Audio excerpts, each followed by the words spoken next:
paz do Senhor. Estamos felizes por mais esta oportunidade. Aproveitando que vocês estão de pé, abra as vossas Bíblias no livro de Juízes. Juízes fica bem no começo, logo após o livro de Josué e antes de Samuel. Enquanto você procura, eu quero aqui deixar o meu agradecimento ao nosso irmão pastor Emílio, que nos convidou para estar aqui. Quero louvar a Deus pela vida de cada um de vocês que aqui estão, conhecidos, parentes. Louvo a Deus pela vida da minha esposa, do meu filho, pastor Júlio. Já nos conhecemos há um tempo. Pastor Rona, Deus abençoe. Para nós uma alegria.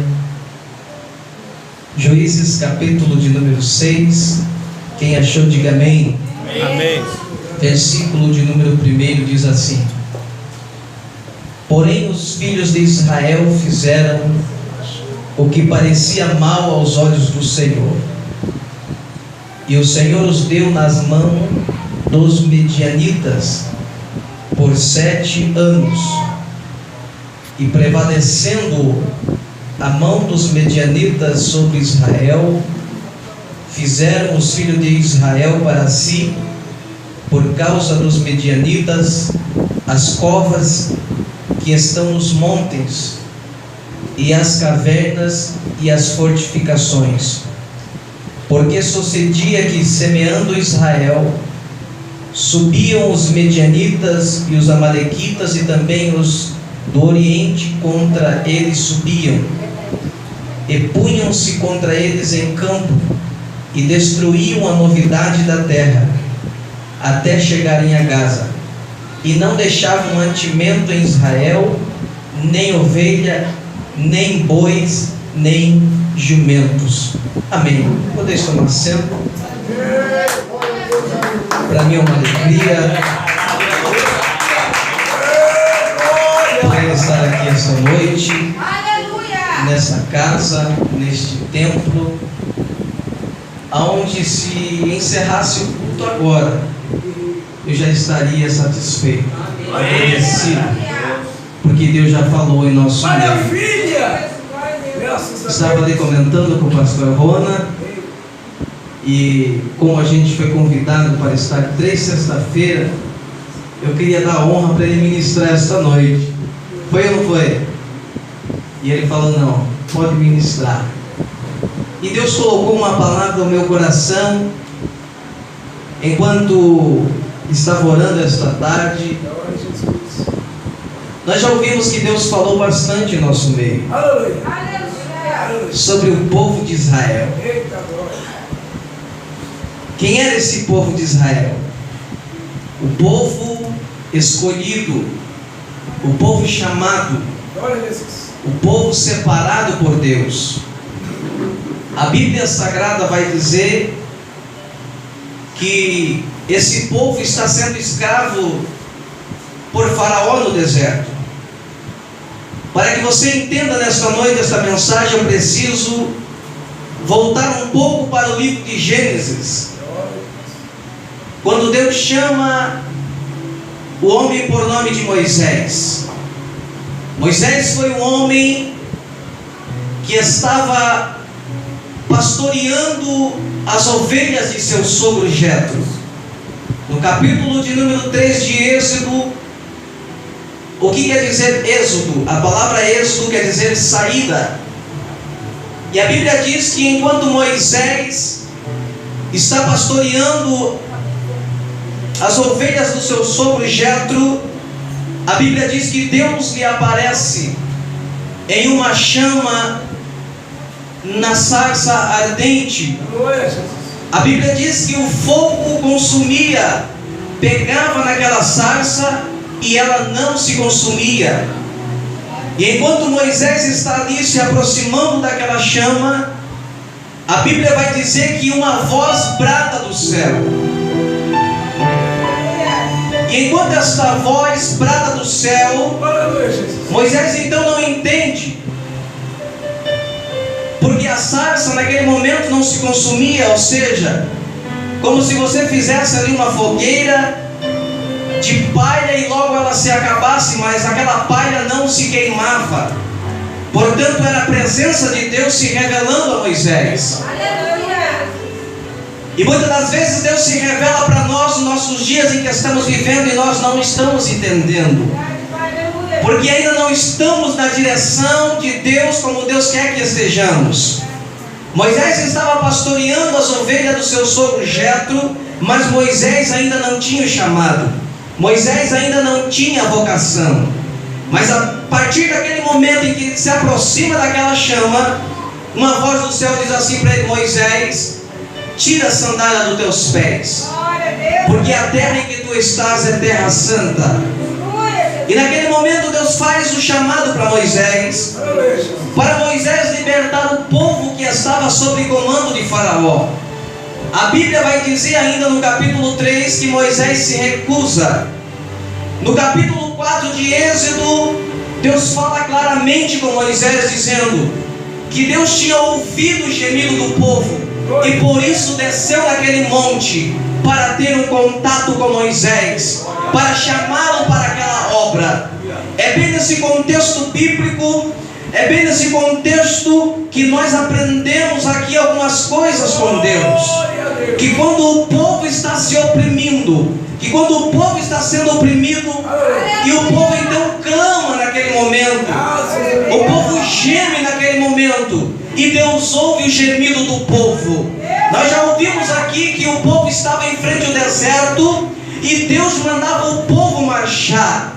Mas naquele momento o povo ainda estava no deserto, mas Deus ainda não estava no meio do povo, porque o povo ainda estava afastado de Deus. Mas a partir do momento que Deus chama Moisés, Moisés então toma a direção e começa a direcionar aquele povo à terra prometida. Esse povo caminha na terra, esse povo passa o Jordão, mas agora este mesmo povo que entra na terra prometida, a Bíblia vai dizer, no capítulo de número 6 de Juízes, preste atenção, que a Bíblia vai dizer que esse povo estava na terra boa, esse povo estava na terra prometida, esse povo herdou a promessa, esse povo herdou as bênçãos do Senhor, mas por causa da desobediência, a Bíblia vai dizer que esse povo então é atacado de novo pelas mãos dos medianitas. Quem eram os medianitas? Eram os inimigos de Israel.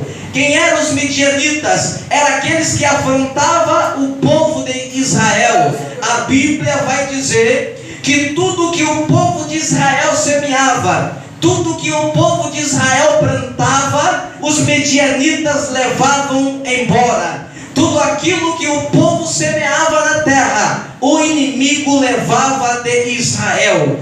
E por durante 7 anos, a Bíblia vai dizer que Israel passa a ser escravo daquele povo. Ou seja, o povo trabalhava de dia, o povo trabalhava o mês, mas quem levava a gordura daquele trabalho era o inimigo. Eu quero que você entenda uma coisa, que quando nós não estamos na dispensação de Deus, quando nós não estamos na direção de Deus, o trabalho que nós fazemos parece que não tem efeito, a obra que nós fazemos parece que não tem fundamento, a casa que nós levantamos, ela logo cai, e nós culpamos o inimigo. Verdade, sim, uma pura verdade, que quando nós não estamos na direção de Deus e no centro da vontade de Deus, tudo que nós fazemos vem de água abaixo. O próprio Cristo, o próprio Jesus enfatizou dizendo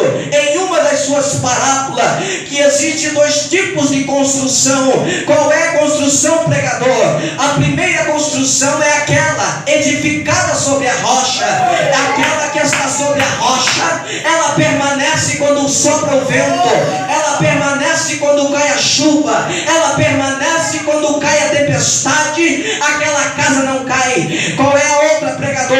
A outra é aquela casa que é edificada sobre areia. Esta casa que é edificada edificada sobre areia, ela não tem fundamento, ela não tem estrutura, ela não tem base, ela não tem algo para o alicerçar. Esta casa, Jesus disse que quando o vento sopra, ela cai de primeira, e ainda ele diz ainda mais, que a sua queda é grande. Primeira coisa que nós aprendemos aqui, que todos aqueles que não estão na direção de Deus, tudo que ele faz cai, tudo que ele levanta acaba, tudo que ele constrói sai, vai embora, tudo que ele consegue se perde. Mas quando o homem e a mulher está na dispensação de Deus, aquilo que ele tem continua tendo, aquilo que ele ganha, que ele recebe, Deus continua abençoando. Sabe por quê? Porque ele tem estrutura.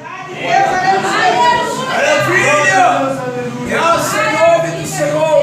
Aleluia! A Bíblia vai dizer que o povo plantava. A Bíblia vai dizer que o povo semeava. Aleluia. O povo de Israel estava fazendo o trabalho como ele sempre fez. Glória a Jesus. A vida rotineira do povo de Israel estava acontecendo como era de costume eles fazer.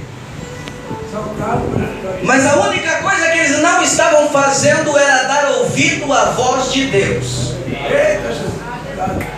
Quando o homem perde o contato com Deus, a Bíblia diz que Jesus disse da seguinte forma: sem mim nada podeis fazer. Quando o homem perde o centro da vontade de Deus, tudo que ele faz não acontece. Jesus disse também que, assim como um galho que está fora da videira não pode dar fruto, porque o ramo de si mesmo não tem vida.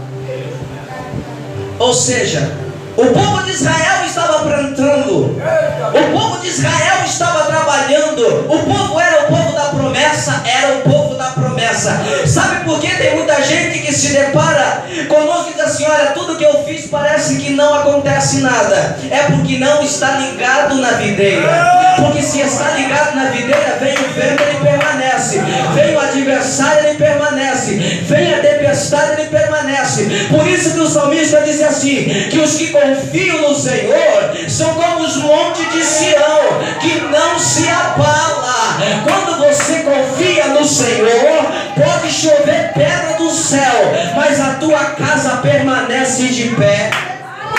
Maravilha, maravilha! Aleluia, Senhor. Glória! Adorado! Eu sou sincero dizer, irmãos, Glória a Jesus! que eu não tenho vontade nenhuma de pregar,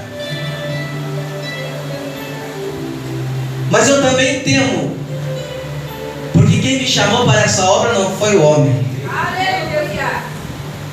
Sabe por que você está aqui esta noite? Eita, Jesus! Glória aí! Glória a Deus, aleluia. Você pode se perguntar: eu nem sei por que estou aqui. Mas deixa eu lhe dizer uma coisa: você está aqui porque você é um projeto de Deus. Aleluia! Eu queria que você meditasse. Desde quando você se conheceu por gente, quantas pessoas que cresceram com você e já não vivem mais? Quantas pessoas que você conhecia? Quantas pessoas que você ia na casa dela, ela ia na tua casa e hoje já não está em nosso meio? Mas você está aqui esta noite. Quantas pessoas que moravam no teu bairro, que tinha promessa de Deus para ser um pregador, para ser uma pregadora, para ser um missionário, uma missionária, e já não está aqui hoje em nosso meio. E você está aqui por quê? Porque você tem promessa de Deus. Aleluia! Maravilha, Jesus! A Bíblia vai dizer que o povo de Israel está sendo afrontado quantos anos? 7 anos. 7 anos que Israel plantava e não via o resultado da plantação. Eita, Jesus. 7 anos não é 7 dias. 7 anos não é 7 meses. 7 anos não é 7 semanas. Mas a Bíblia vai dizer Aleluia, Senhor. que esse povo está se escondendo. O povo já estava perdendo o prazer de plantar. Porque é bem desse jeito. Quem aqui já trabalhou fichado em alguma empresa? Levanta a mão. Bastante pessoas já trabalharam. E você já viram que quando você trabalha bastante e você vai e recebe pouco, você vai dizer: meu Deus, eu trabalhei tanto e por que recebi tão pouco? Você não se contenta com aquilo porque você se doou durante aquele mês e você queria receber mais. Agora se coloque na posição do povo de Israel. Quem era o povo de Israel? Era o povo da promessa. E qual era a promessa que Deus fez para o povo? A promessa que Deus fez para esse povo era uma promessa que eles iriam morar em uma terra que manava leite e mel. Glória a Jesus. Era uma terra que as bênçãos do Senhor iriam recair, mas não estava acontecendo como eles pensavam que iria acontecer. Por quê? Pergunta para mim por quê? Porque eles fizeram o que parecia mal aos olhos do Senhor. Aleluia. Quando as coisas começam a ir bem na nossa vida, quando tudo começa a estar bem, nós precisamos rever algumas coisas. E a Bíblia diz que esse povo trabalhava. E enquanto eles estavam trabalhando, os inimigos já vinham e roubavam o que eles plantavam. E alguns começaram a desanimar e pensar assim: bom, vamos fazer o seguinte, vamos começar a abrir umas cavernas aqui, umas covas, e vamos se esconder, porque não adianta trabalhar mais. Deus soberano de glória. Existe uma epidemia que está matando muita gente. E muitas pessoas dizem que é doença. Mas isso não é doença, não. É o tal da depressão.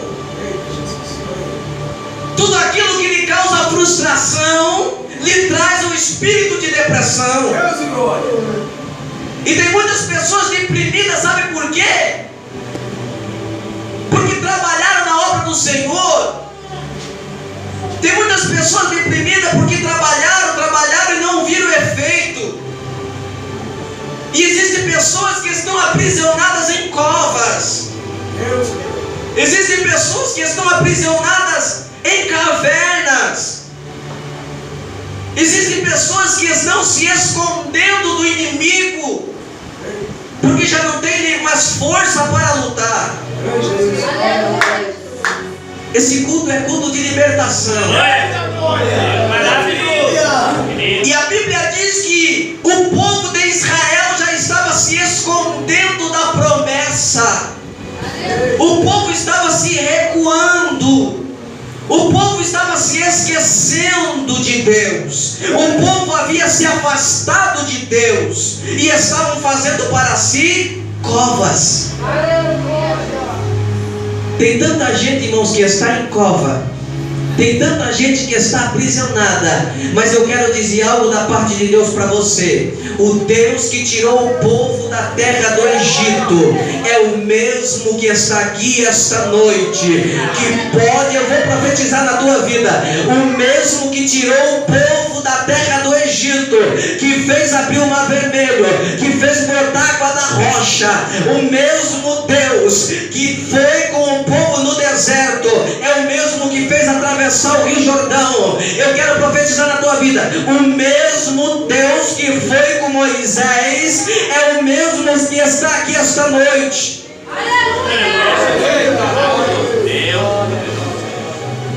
A Bíblia diz que ele subiu em uma grande multidão, pastor Júlio,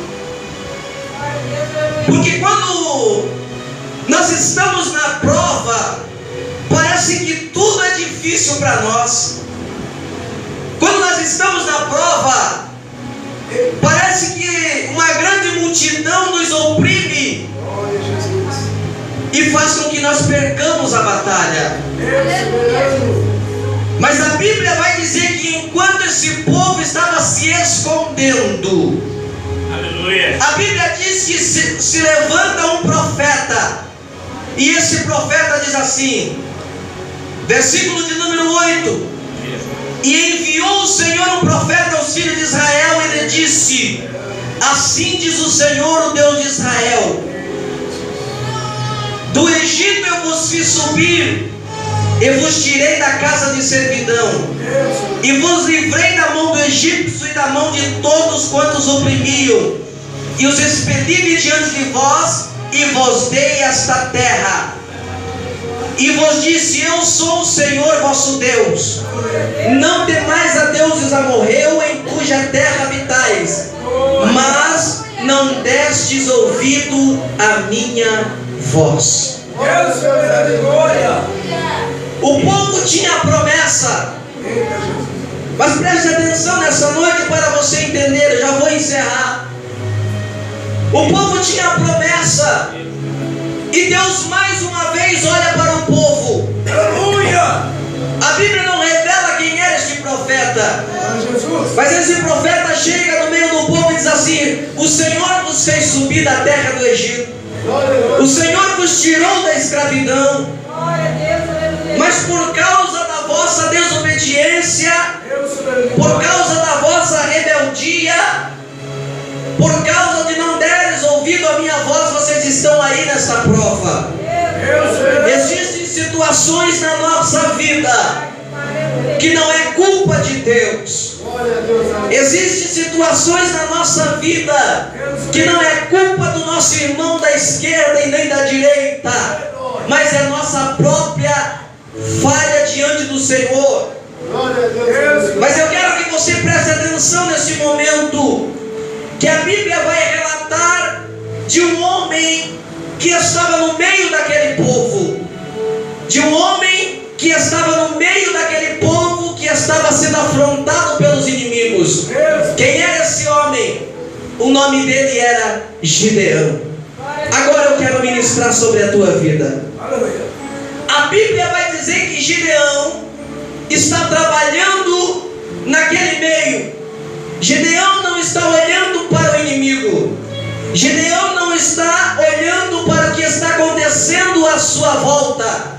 Gideão não está preocupado com a situação que Israel está vivendo. Gideão não está preocupado com a situação financeira que Israel está passando. Gideão não está preocupado com o salário que iria receber. Gideão não está preocupado com a plantação que estava sendo ceifada pelos inimigos. Mas eu quero que você passe um pouquinho nesse momento e preste atenção. A Bíblia vai dizer que enquanto Gideão está trabalhando, mesmo sem receber, a Bíblia vai dizer que Gideão continua trabalhando a ponto de chamar a atenção de Deus. Sabe o que eu quero que você entenda aqui esta noite? Não importa o que esteja acontecendo à tua volta, se o inimigo está levando, está roubando o que você tem, eu quero dizer que Deus está olhando para você esta noite. Deus está contemplando a tua vida. Deus conhece a tua história, assim como Ele olhou para Gideão naquele momento. A Bíblia vai dizer que Deus olha do céu e em forma teofânica. O que é isso, pregador? Forma teofânica é quando Deus entra em uma pessoa, ou parecido como anjo, Deus desce na terra, e aquele momento o anjo senta ali debaixo daquela árvore. O anjo se aproxima de Gideão e começa a observar Gideão trabalhando. Sabe o que eu quero que você entenda? Enquanto você está trabalhando, Deus está tranquilo, sentadinho, olhando para você, olhando para você trabalhar. Aleluia! Maravilha, maravilha! Exaltado, glorificado de novo. Aleluia. Mas o que me chama a atenção Gideão está trabalhando em meio à situação financeira de Israel está precária. A situação espiritual de Israel está em um caos. Israel já não está dando ouvido mais para Deus. Quem é Israel? O povo da promessa. E quem sabe você chegou aqui desta forma. Quem sabe você chegou aqui desta maneira. Glória a Jesus. O teu prazer já não é mais de trabalhar na casa de Deus. Você já não sente mais vontade de fazer a obra do Senhor. Mas eu quero dizer para você uma coisa: que Deus está levantando Gideão. Deus está olhando para Gideão esta noite. Sabe para quê? É para ser canal de bênção para a tua vida. É para ser canal de bênção para a tua casa. É para ser canal de bênção para a tua família. Aleluia! Maravilha, Jesus. O anjo olha para Gideão e diz assim: eita, varão valoroso. Glória a Deus, aleluia. Parece que eu vejo Gideão, irmãos, naquele momento desistindo. Parece que eu vejo Gideão naquele momento pensando em parar. Todo mundo trabalhando, todo mundo ali naquele momento ali querendo parar. Mas Gideão está trabalhando. Eu não vi na Bíblia Deus chamar alguém que está parado para a sua obra. Eu nunca vi na Bíblia Jesus chamar alguém que está parado para fazer a sua obra. Mas no livro do profeta Ezequiel, capítulo 2, quando o Senhor chama Ezequiel, o Senhor diz assim: Ezequiel, põe-te em pé e eu falarei contigo. E a Bíblia diz que enquanto Ezequiel está de pé, o Senhor fala assim: olha, come deste livro. E a Bíblia diz que naquele momento as suas palavras eram doces como mel. Ei, a Bíblia vai dizer que quando Jesus chama Amós para ser profeta, Amós estava trabalhando como boieiro. E ele diz assim: ó, eu não era profeta e nem filho de profeta, mas eu estava na fazenda trabalhando e o Senhor me colocou para profetizar. Sabe o que Deus está dizendo? Não importa a situação que esteja acontecendo à tua volta, mas se tu está trabalhando, fica tranquilo que o anjo do Senhor está do teu lado, observando o teu trabalho, dizendo: vai, Gideão, que tu és valoroso. Vai, missionária, que tu és valorosa.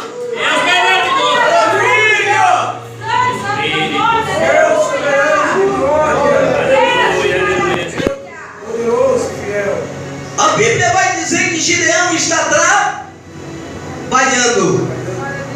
Gideão está trabalhando, mesmo sem receber. Gideão está trabalhando, mesmo sem ganhar salário. Gideão está trabalhando. A Bíblia vai dizer que quando Jesus vai escolher os seus discípulos, a Bíblia diz que Jesus passa pela praia e vê Pedro. Pedro estava fazendo o quê? Pedro estava lavando as redes que tinha vindo de pescar. Pedro tinha chegado do seu trabalho. Pedro tinha voltado do seu trabalho. Sabe o que Jesus está falando? Não importa qual seja o teu trabalho, o Senhor conta contigo nesta obra. Não importa qual seja o teu chamado, Deus conta contigo nesta obra. A Bíblia diz que quando Deus chama Moisés estava fazendo o quê? Apacentando as ovelhas do seu sogro Jetro. Então Deus não chama ninguém parado para a sua obra, mas o chama quem está trabalhando. Mas o que me chama a atenção também em Gideão era: a Bíblia vai dizer que Gideão está trabalhando em um lugar que não era próprio para trabalho. Gideão estava malhando trigo no lagar.